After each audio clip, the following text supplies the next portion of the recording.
There's a strange kind of silence that fills your life when you drift away from who you are. It's not loud, it doesn't scream.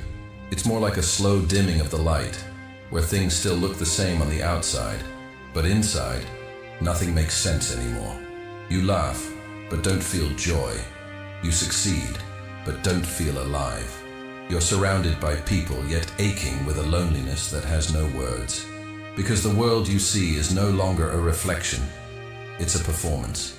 And somewhere along the way, you stopped being the actor. You became the costume.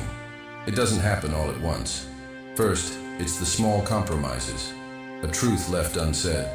A boundary pushed aside. Then, it's the smile you fake because it's easier than explaining the ache. Until one day, you look at your life and realize you've built a world that doesn't recognize you, and you don't recognize yourself either. Maybe you feel like something is wrong, but can't name what it is. Like walking through a dream that used to be yours, but now the colors feel faded, and every step feels slightly off. There's a quiet grief in that, the grief of self-betrayal, of being the ghost in your own story, of waking up every day wearing a name that no longer fits. But here's what no one tells you. This confusion you're feeling, this dissonance, it's not the end. It's the call, the subtle, sacred sound of something deep inside you, trying to return. You see, when you drift away from who you are, the world stops. You're because the idea of following is in yours, and what if all this confusion is not a mistake, but the echo of who you truly are, calling you home if it hurts right now, maybe it's because you're finally close to remembering, and the ache you feel is an emptiness. It's the pressure of truth knocking on your chest like a heartbeat you forgot was it. You didn't mean to leave yourself behind. It was never a decision, never a moment you can point to. It was quieter than that, like dust settling on a mirror, day by day, layer by layer, until your reflection disappeared. You learned early that the world doesn't always welcome truth, so you began to edit yourself, softening your edges, filtering your voice, smiling when you wanted to scream, apologizing for simply existing with needs, with feelings, with fire. It felt safer to be liked than to be real, so you adapted, you performed.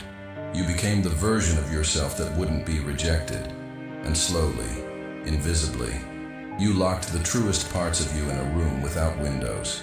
People called you easygoing, so strong, but inside, your soul was begging for oxygen, because the more you silenced yourself, the louder the emptiness grew. This is the invisible prison, the one built not with walls, but with expectations. A performance so convincing, even you began to believe it, until certain moments shattered the illusion. Those nights when you couldn't sleep, those mornings when the weight in your chest felt too heavy for no reason. You blamed yourself. Maybe you called it depression, maybe anxiety. But what if it was something else? What if it was the grief of living in a world that only loves you when you're not fully you? Think about it. How many times have you nodded yes when every part of you was screaming no?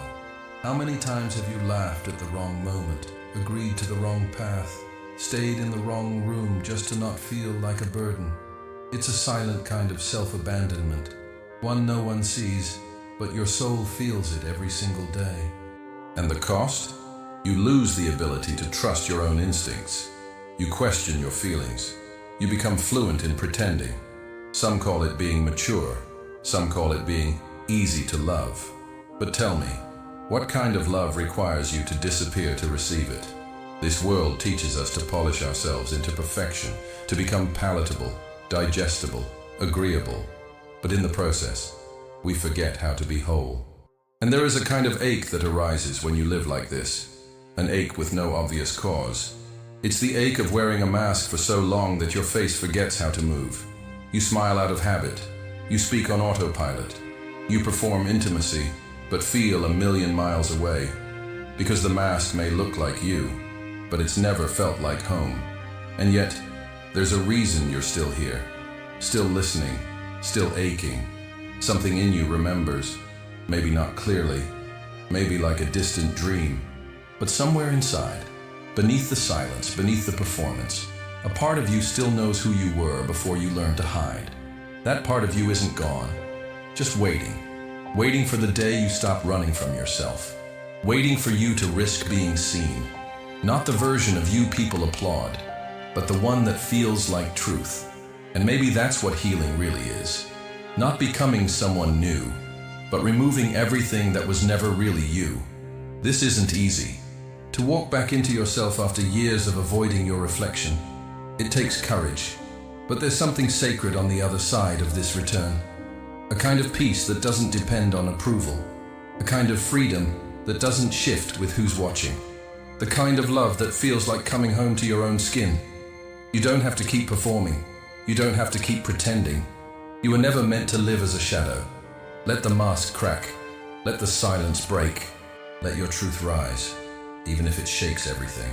Because the moment you begin to live without the mask, the world may not understand you. But for the first time in a long time, you'll understand yourself. If you're honest, when did you first feel like the world stopped making sense? Write it below like you're telling the truth for the first time. No masks, no edits, just you. There's a quiet kind of pain that never makes it into words. It doesn't cry loudly. It doesn't bleed. It simply stays, lingering beneath your smile, tucked behind your eyes, and no one sees it, because you've become so good at carrying it. This is the pain that shapes you in silence, not the obvious traumas, but the slow erosion of your soul every time you had to pretend, every time you swallowed your truth, laughed when you wanted to cry, stayed still when your spirit wanted to run. You think it's weakness, this ache. You think you should be over it by now. But what if the pain isn't there to break you? What if it's there to bring you back? In Buddhist wisdom, suffering is not a punishment. It's a signal, a sacred invitation to look deeper, to stop running, to stop numbing, to stop betraying yourself for the illusion of safety. Pain doesn't come to ruin your life. It comes to reveal what's real. You've felt it, haven't you? That strange, haunting emptiness, like something is missing, but you can't name it. Like you're living your life, but not in your life, going through the motions, performing the role, but feeling like a stranger in your own story. That feeling isn't random. It's the echo of your soul saying, this is not where you belong. Not in that relationship where you shrink. Not in that job where you wear a mask. Not in that version of yourself that only exists to be liked. Some wounds don't scream. They whisper, in the form of apathy, of restlessness, of waking up and not knowing why you feel so gone. But here's the truth. Every ounce of that discomfort is a doorway, a crack in the shell you've outgrown. And the pain you're feeling, it's not failure, it's friction. The soul trying to push its way back through the surface. Look closely at the moments that broke you, the heartbreaks, the rejections, the long nights alone. They weren't random, they were revelations. Each one peeling away a layer of falsehood. Each one asking, without words, who are you really? When there's nothing left to protect. It's terrifying to lose what you once clung to let go of the masks that gave you acceptance. But what if the breakdown wasn't your end, but your becoming? You see, the seed breaks before it grows. The shell shatters before the wings emerge. And maybe the ache in your chest is just your truth asking to breathe. There's a reason why the moments of deepest pain often leave us strangely clear. Why suffering brings silence, but also stillness. A stillness where all distractions fade, and only what matters remains. In those quiet, broken spaces, something ancient awakens. A knowing, a remembering of who you were before the world told you who to be. You start to see the patterns. The people who only loved the version of you that didn't challenge them. The roles you played to avoid being abandoned. The dreams you buried because someone once laughed at them. And it hurts. God, it hurts. To see how much of your life was lived for everyone but you. To realize you became a stranger to avoid being alone. But that realization, it's holy. It's the beginning. Because when you can sit with the pain, not fix it, not flee it, just be with it, you start to hear what it's trying to say. Maybe it's telling you to leave. Maybe it's telling you to speak. Maybe it's just telling you, come back to yourself. The truth is, you don't need to be fixed. You need to be found. By you. And the pain, it's not the enemy. It's the signal flare, the compass, the sacred wound that cracks you open just enough for the light to get in. So next time the ache returns, Don't curse it. Don't silence it. Ask it what it wants you to see. And then, listen. There comes a moment when you get tired of carrying it all. The weight of pretending, the effort to fit, the constant rearranging of your truth just to feel acceptable. And in that exhaustion, a quiet clarity appears. Maybe you don't need to hold it all together. Maybe letting go is not giving up, but finally choosing yourself. Detachment, in its truest form, is not coldness, it's not indifference. It's the sacred act of no longer gripping what was never yours to carry. It's releasing the roles, the expectations, the identities that suffocate your soul in silence. It begins with a simple shift, a breath, a pause, the decision to stop performing a version of life that doesn't feel like living. You stop chasing validation like oxygen. You stop trying to be the right kind of person for the wrong kind of love. And slowly, you begin to melt into who you are without effort. This is the paradox of truth. The more you release who you think you should be, the more you become who you already are. You don't have to announce it. You don't need to burn bridges or explain your absence. Sometimes, real freedom is quiet. It looks like not replying to what drains you, not agreeing with what doesn't resonate, not shrinking for spaces that don't see you. It's not about becoming detached from life. It's about becoming reattached to your essence. In Buddhist thought, detachment isn't escape. It's intimacy. It's the ability to stand in the storm without losing your center, to feel deeply without drowning, to love fully without clinging. You begin to walk lighter. Not because life gets easier, but because you've stopped tying your worth to things that were never stable to begin with. Imagine walking barefoot on the earth. Nothing to prove, no armor, just you, raw and real. That's the freedom detachment offers. Not floating away, but finally landing. You start to notice the spaces where you used to overgive, used to shrink, used to beg for love. And now, you meet them with silence, with a gentle no, with an unshakable knowing. I don't need to become less to be loved. You realize that some things don't need to be fixed. They need to be released. Some people don't need another chance. They need distance. And some parts of you, once so desperate to belong, just needed you to stay. You were never meant to chase love. You were meant to radiate it from within, without effort, without fear. And the more you let go of approval, of control, of needing to be understood, the more space you create for peace, real peace. The kind that doesn't shake when others don't get you. The kind that doesn't vanish when you're alone. The kind that says, I am enough, without needing permission. Detachment is not losing your heart. It's finally hearing it. Beneath the noise, the pleasing, the overthinking, it was always there, waiting for you to choose it. And when you do, when you begin to live from that space of inner stillness, the world shifts. Maybe not around you, but within you. Suddenly you no longer need to explain your choices. You no longer feel the urgency to be seen. You don't seek love to fill a void. You offer it because it overflows. This is the power of letting go. You don't lose yourself. You find the self that was buried beneath all the trying. So if you feel lost right now, if you're clinging to something that no longer feeds you, ask yourself, what am I afraid will happen if I let this go? And then, ask again, what might finally begin if I do? Because the truth is, your real life doesn't begin when things are perfect. It begins when you stop pretending, when you walk away, not in anger, but in truth, when you choose silence over explaining your soul one more time. And maybe the greatest act of love you'll ever give is the day you stop abandoning yourself for anything or anyone. Because you were never too much, never too soft, never too deep. You were just waiting for the moment you could stop apologizing for being whole. There's a kind of healing that doesn't make a sound. It doesn't look like breakthroughs or applause. It looks like sitting still in the middle of your own storm and not trying to run anymore. You stop needing to explain your pain. You stop chasing closure or revenge or understanding. And in that pause, in that holy, sacred stillness, you meet something that was always there, the quiet truth of who you are.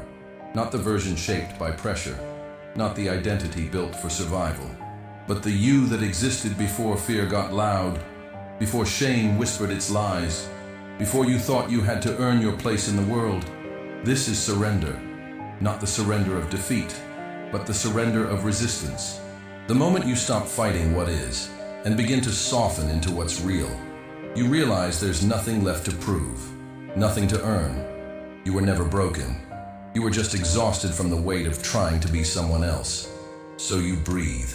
For the first time in what feels like years, you breathe without tension, without apology, without shrinking. And in that breath, you feel it. You are still here. You still exist. Even without the mask, you still matter. Even without the performance, you still belong, not to a group or a role, but to existence itself. It's strange how healing doesn't always feel like rising. Sometimes it feels like sinking into presence, into your body, into the truth you spent years avoiding. You stop analyzing every thought. You stop clinging to every emotion. You begin to witness, to observe without judgment, to feel without making it a problem. And this is where true compassion is born. Not from fixing yourself, but from sitting with yourself like a gentle friend who has no advice, only presence. You learn to stay with the fear, with the doubt, with the ache, not as enemies to overcome, but as signals from your soul, reminders that you are deeply alive. No more escaping, no more hiding in productivity, or people, or perfection. You begin to live with what you feel instead of trying to live despite it. And slowly, the inner war fades. Not because the pain disappears, but because the part of you that was fighting it no longer believes it needs to. You find grace in the simplest things: a deep breath, a quiet morning, a moment of stillness that doesn't ask anything from you. You no longer crave a loud miracle. You crave peace. You crave truth. You crave a life where you don't have to leave yourself behind. And the beauty? That life begins the moment you stop searching for it outside. The moment you stop asking the world to reflect who you are and instead allow yourself to just be who you are, without needing to be seen to believe it. You start walking slower, not because you're lost, but because you're no longer in a hurry to become. You've realized you were never behind, never too late, never off track. You were simply disconnected. And now you're remembering how to hear your own voice, how to trust your own timing, how to let silence speak louder than your doubts. Because silence, when held with presence, is not emptiness. It's the space where truth returns, where you remember what it feels like to be enough, even with all your scars. And so maybe now, there's no grand ending, no final lesson, only this: you, here, now, more honest, more whole, more present. And what if that's enough? What if everything you've been looking for is already inside the quiet you've been afraid to enter? What if the peace you seek isn't somewhere to arrive at, but something you stopped hearing inside you? Let this moment be that silence. Let this breath be your return, not to who you were, but to who you are when you're no longer at war with yourself.